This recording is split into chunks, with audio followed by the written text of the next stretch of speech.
Allahümme salli ala Muhammedin və ali Muhammed və accil fərəcəhum. Salamlayıram sizi dəyərli tamaşaçılar. Həzrət xanım Fatimə Zəhranın müsibəti münasibəti ilə, şəhadəti münasibəti ilə siz dəyərli izləyicilərə başsağlığı diləyirəm, başda imam zaman olmaqla. Və artıq bir Fatimiyə günlərinin sonuna yetişirik. Düzdür ki, xanım Fatimə Zəhra barəsində çox önəmli nöqtələr var və mən hətta qeyd etmişdim ki, bir çox nöqtələri çatdıracağam, amma həqiqətən də onun barəsində danışmaq həm asan deyil, həm də nə qədər nöqtələr var ki tarixdə və hətta onun öz dilindən olan hədislər var ki, zaman buna yetişmir, təəssüflər olsun. İnşallah ki, Allah ömür versə, gələcək Fatimiyə günlərində sizin xidmətinizdə olaraq. Amma bugün məhz şəhadət münasibəti ilə istəyirəm ki, son olaraq bizim xanıma nisbətdə vəzifələrimiz barəsində danışaq. Yəni, əgər istəyiriksə bir Fatiməçi olaq, Həzrəti Fatimənin ardıcılığı olaq və onun qəlbini şad edək, hansı işləri görməliyik, hansı vəzifələrimiz var ona nisbətdə. Əlbəttə, mən zaman-zaman bu günlər ərzində danışmışdım və xanımlar üçün xüsusilə hicab barəsində qeyd etmişdim ki, xanımın yəni əmanəti olan hicabı kamil surətdə diriltmək, kamil surətdə əməl etmək biz xanımların vəzifəsidir. Amma digər vəzifələrdən biri də, ən başlıca vəzifələrdən biri məhz xanımın özünü, şəxsiyyətini, fəzilətini və tarixdə baş verən hadisələri və onun məqamını insanlara çatdırmaq və tanıtdırmaqdır. Yəni, maarifləndirmək. Bu bizim ən başlıca işimizdir və siz də əgər hər hansı bir nöqtələri öyrənirsinizsə, özünüz üçün qeyd edin və ətrafınızdakı insanlara, lazım deyil ki, böyük bir kütlə olsun, qonşulara, qohumlara ki, onların sizi eşitmə istedadı, qabiliyyəti var, onlara öz yəni sözlərinizi çatdırın inşallah xanım Fatimə Zəhra barəsində. İkinci nöqtə, yenə də biz bu barədə hicab bəhsində danışmışdıq. Nümunə və örnək götürmək. Biz bugün öz övladlarımıza, öz ətrafımızdakı insanlara, qohumlara, müsəlmanlara həqiqi nümunəni çatdırmalıyıq, həqiqi örnəyi çatdırmalıyıq ki, bu Həzrət xanım Fatimə Zəhradır ki, hətta imamlar da vurğulayırlar ki, o bizim üçün höccətdir. Yəni, ən yaxşı örnək bizim üçün xanım Fatimə Zəhradır. Və Fatimə salamullah əleyhanın vilayətini insanlara çatdırmaq. Vilayət dedikdə imamət nəzərdə tutulur, amma bilirik ki, həmin dövrdə ki, xanım Fatimə Zəhra Peyğəmbərdən sonra çalışırdı ki, imaməti çatdırsın insanlara. Həmin dövrdə Həzrəti Əli əleyhissalama Peyğəmbər tərəfindən sözsüz ki, bəzi məqamlarda, bir çox yerlərdə susmaq əmri olunmuşdu. Əgər Əli əleyhissalam irəli gəlsəydi, addım atsaydı, ola bilərdi ki, vaxtından tez imamı şəhadətə yetirərdilər və imamət barəsində sıxıntılar yaşanardı. O yüzden də xanım Fatimə bunu icra edirdi və onun vilayətini qəbul etmək, imamətin onun nəslindən olduğunu qəbul etmək həqiqətən də önəmli bir nöqtədir ki, gərək biz xanım Fatimənin vilayətində qalmaq üçün bir çox işləri görək və ona olan etiqadımızı möhkəmləndirək. Bugün düşmən çalışır ki, var gücü ilə, sosial şəbəkələrlə, maarifləndirici şeylərlə öz yəni hədəflərinə yetişsin və bizi Həzrət xanım Fatimə Zəhradan və onun yolundan ayrı salsın. Bəs deməli çox diqqətli olmaq lazımdır. Digər nöqtə Həzrət Fatiməyə məhəbbət məsələsidir. Ona olan məhəbbətimizi gücləndirmək, ona olan məhəbbətimizi izhar etmək, yəni əməli surətə gətirmək lazımdır. Nəinki bir tək qəlbimizdə daşımaq. Məsələn, Həzrət xanım Fatimənin barəsində öz övladlarımıza çatdırmaq, onun məhəbbətini insanlara aşılamaq lazımdır. Və sözsüz ki, birinci özümüzdən başlamalıyıq. Digər nöqtə onun ziyarətnaməsi barəsindədir, yəni ziyarətini etmək.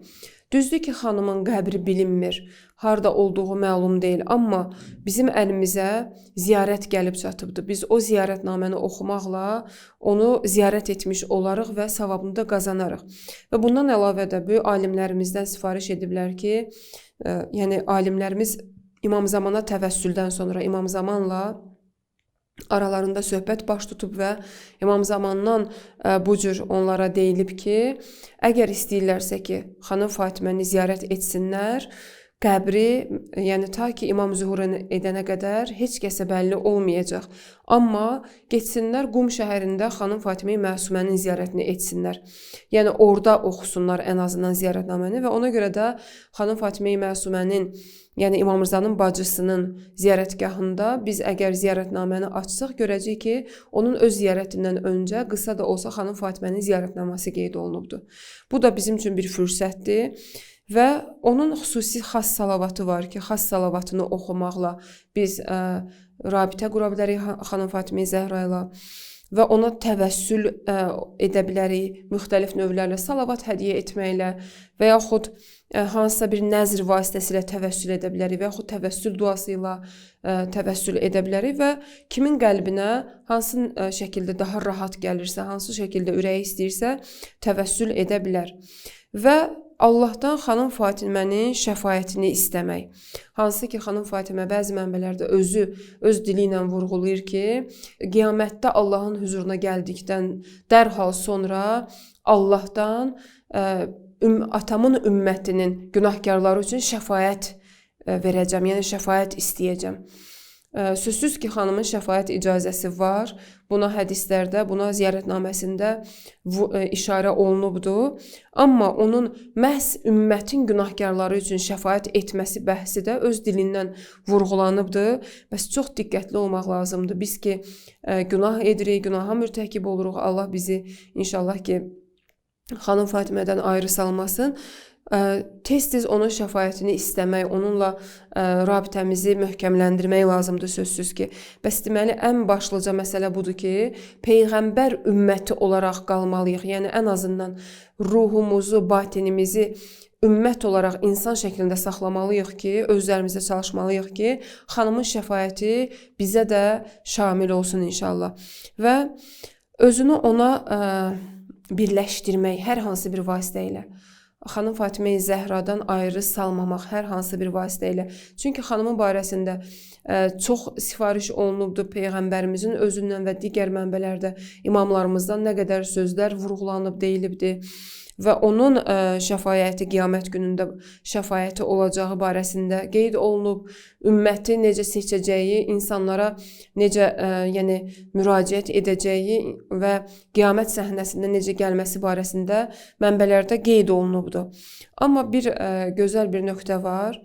Yəni, böyük alimlərimiz deyirlər ki, təkcə seyyidlər yox, eyni zamanda özünü Fatimənin övladı hesab edən hər kəs onun övladıdır. Hər kəs özünün anası hesab edə bilər xanım Fatimə Zəhranı. Bəs deməli, hər hansı vasitə ilə olursa olsun, sözsüz ki, düzgün və şəri vasitələrlə özümüzü xanım Fatimə Zəhraya çatdırmalıyıq, yetişdirməliyik və bir nöqtə də var ki, Həzrəti Fatimənin niyyətinə yaxşılıqlar etmək bizim vəzifələrimizdən biridir. Yəni, istər onun mövludunda olsun, istər Fatimiyə günlərində olsun, Həzrətin adından görülən işlərin çox böyük bir təsiri var. Hətta mən sizə söz vermişdim, sonda bu nöqtəni də sizin nəzərinizə çatdırmaq istəyirəm. Bir çoxları deyirlər ki, xanım Fatimə ehsan adıyla yeməklər ki, bişirirsiniz, onu cəmaata verirsiniz. Bunun nə fərqi var nəzir yeməklərinin? Adi yeməkdir də, niyə özünüzdən bu şeyləri çıxardırsınız? Bu nöqtəni nəzərinizə çatdırım ki, bu nöqtə bütün müsəlmanlara şamil və aid olunur. Əgər bizim şəriətimizdə və dinimizdə Allah tərəfindən əmr olunursa ki, müqayisə etsək, iki heyvanın kəsilməsini İslam şəriətinə baxdıqda görürük ki, bir heyvanın kəsilməsində niyyət Allah olsa və orada Allahın adı çəkilsə və üzü qibləyə olsa, həmin heyvanın yeyilməsi halal olur, yəni pak olur, təmiz olur. Amma başqa bir yerdə eyni insan, eyni şəxs, eyni heyvanı Allah adı çəkilmədən və qiblə bilinmədən hər hansı bir tərəfə kəssə, orada deməli həmin heyvan pak olmur və yeyilməsi də bizim üçün haram olur. Bəs deməli niyyət İslamda çox önəmlidir. Necə ki Allahın adı bir heyvanın vücudunu pak edir və onu bizim üçün halal edir, eləcə də xörəklərimizdə və yaxud niyyətlərimizdə xanım Zəhranın ehsanını niyyətini etdiyimiz zaman məsələ dəyişir. Və hər şey dəyişir və özlərinin dilindən var ki, onlar üçün hədiyyə verilsə, onlar neçə bərabər əvəzini daha gözəl surətdə bizə qaytararlar. Niyə görə? Çünki Quran belə buyurur ki, sizə verilən hədiyyənin cavabını və yaxud salamın cavabını ən yaxşı şəkildə verin. O sözsüz ki, Qurana ən yaxşı əməl edən Əhl-i Beytdir, xanım Fatimə Zəhradır və biz hər nəyi onlar üçün niyyət etsək, bunun cavabını, bunun müsbət cavabını hər iki dünyada inşallah ki, alacaq. Allah ehsanlarınızı qəbul etsin. Allah bu Fatimiyyə günlərinin əzadarlıqlarını sizdən qəbul etsin. Hər kim, hər hansı şəkildə Həzrət xanım Fatimə üçün Əhl-i Beyt adına ehsanlar veribsə, işlər görübsə, xidmətlər göstəribsə, Allah ən ali dərəcədə qəbul etsin. İnşallah ki, xanım Fatimə Zəhra qiyamət günündə şəfaətçimiz olsun. Daha sizinlə Fatimiyyə günlərindəki sözümü tamamlayıram. Çox xoş oldu və Allaha həmd və səna olsun ki, sizin xidmətinizdə oldum və ümidvaram ki, sizin üçün də faydalı oldu. Həmişə inşallah ki, Əhl-i Beytin yolunda olasınız. Xeyir dualarınızda bizi də unutmayın. Allaha əmanət olun.